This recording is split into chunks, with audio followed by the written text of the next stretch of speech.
Hi guys and gals, Scott Hogue from MRT in Plymouth, Michigan.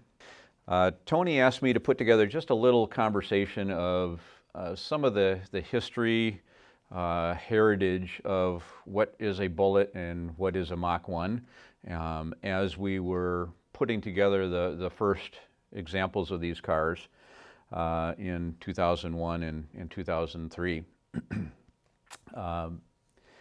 Kind of an interesting twist, so I'm gonna give it a whirl. I think the first part is kind of defining what the core charisma or soul, if you want to be a corny car guy like me, would be of these cars. And for the Bullitt, the essence of what that car was a understated, very balanced, and very capable performance car. Aesthetically, obviously we wanted to follow in the footsteps of the auto show property that Sean Tant and his team put together for the LA Auto Show. And that car had a lot of the cool background history of the movie car that, of course, Steve McQueen drove. The movie car was very understated and very subdued with all of the badging and nomenclature off of it. And I know that I'm preaching to the choir in this group, but the car wasn't called the Bullitt, the guy was called Bullitt. So actually the first time a car was produced, it was called a Bullitt Mustang, was in 2001. Kind of a cool fun fact, but we've kind of lost track of that, I think, over time. So from internally at Ford, some of the things that were important as we drove what our product selections were.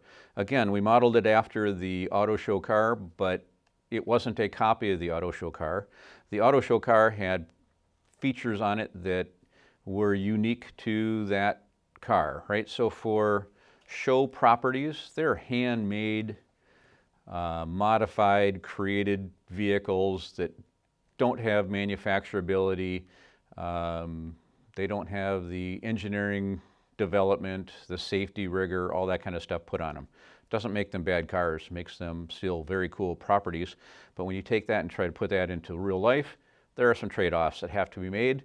And in our case, some things didn't make the production car that were on the show car, and the essence of what you thought you would be driving in that auto show property, you never would have gotten because it had no performance. So the real car actually had more oomph to it. It was a real car. The car was focused at the target customer market, the center of the bullseye, as we would talk about it. And this was our core enthusiasts. These are the people that eat, drink, live, breathe Mustang. Life revolves around Mustang. There's a lot of us in the room that fits the qualities to. What that really means is that you have to get it right? Because these are the discerning customers. These are the customers that aren't going to take smoke and mirrors and aren't going to let you get away with just putting a sticker and a badge on a car and call it a feature car. It has to back it with the goods.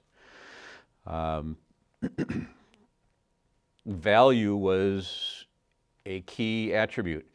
I'm going to make a bold statement. It was more important to the Ford products back in 2001 than it seems to be today. Meaning that Mustang was an everyday man's car, right? Everybody could attain it.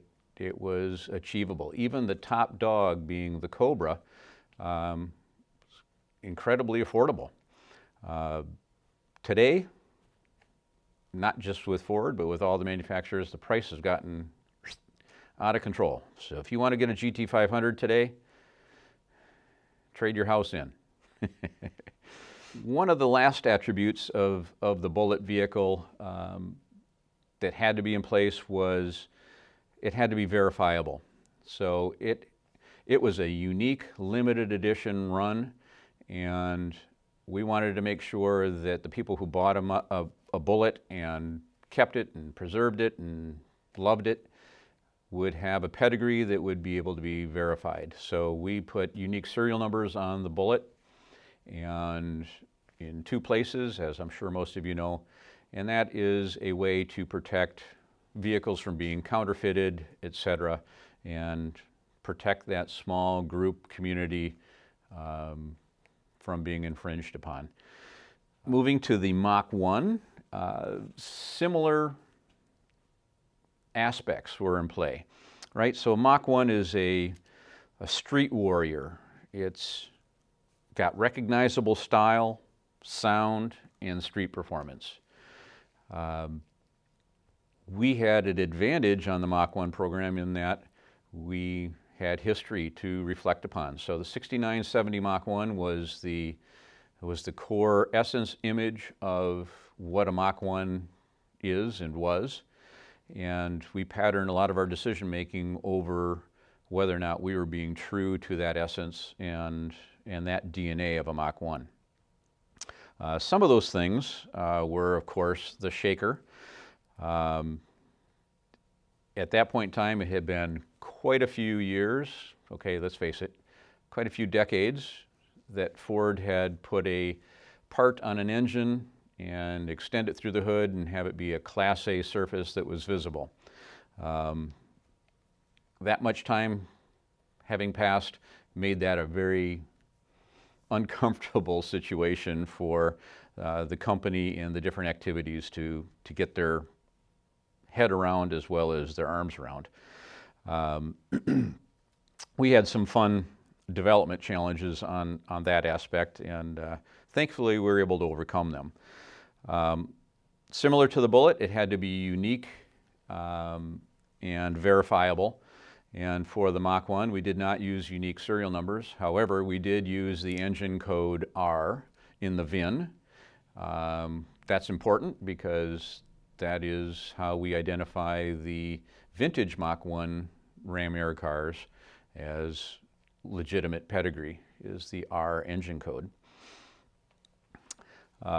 Again, the core enthusiast was our customer, our target. And the core enthusiast in this case also has some history, right? They may have been around the original Mach 1s, they may have owned the original Mach 1s, but rest assured they knew by the sight and sound within an instant whether a Mach 1 was a Mach 1 or not. So this car had to continue that theme. The 03 time frame was also unique from the side of the house from SVT.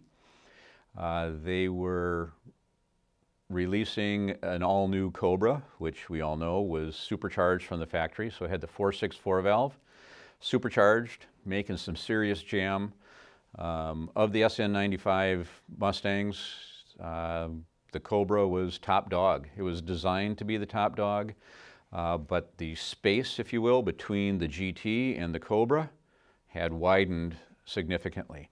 And that allowed us a unique opportunity with the Mach 1 to use with SVT's permission, use the 4.6 valve motor, which is the first time a non-SVT product was going to have the 4.6 valve in a Mustang. And that was very exciting to us in Core PD. It allowed us to fill that space pretty much in the middle between a GT and a Cobra and give the Mach 1 feature car a real unique space and really bolstering the DNA of it had to have that road warrior street performance theme.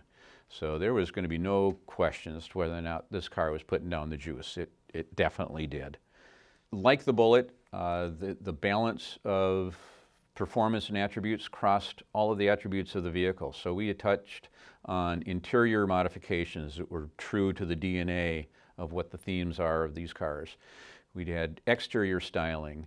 We had suspension, ride height, handling. We had brakes. We had exhaust, powertrain. So we were covering every aspect of the car.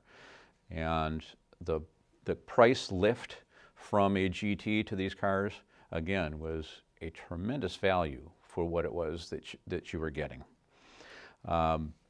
Tony and I put together a book a few years ago called this. This book pretty much chronicles the Bullitt and the Mach 1 programs from internally, from a viewpoint internally to Ford, and it's kind of a question and answer format through the book, responding to questions that customers wanted to hear answered on the Bullitt and the Mach 1. We included pictures and information in this book that is only seen in this book. So it really is a unique piece of documentation and hopefully some enjoyment and interest from an enthusiast standpoint.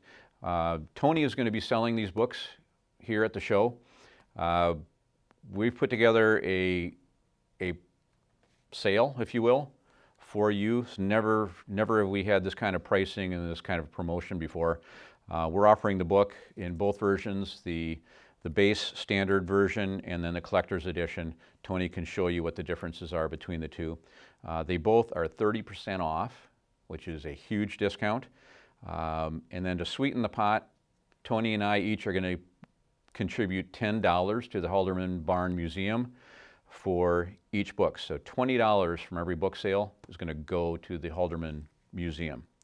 So check these out. Hopefully you can add that to your collection. Hope you guys have an outstanding day. Enjoy the weather. Drive safe. God bless.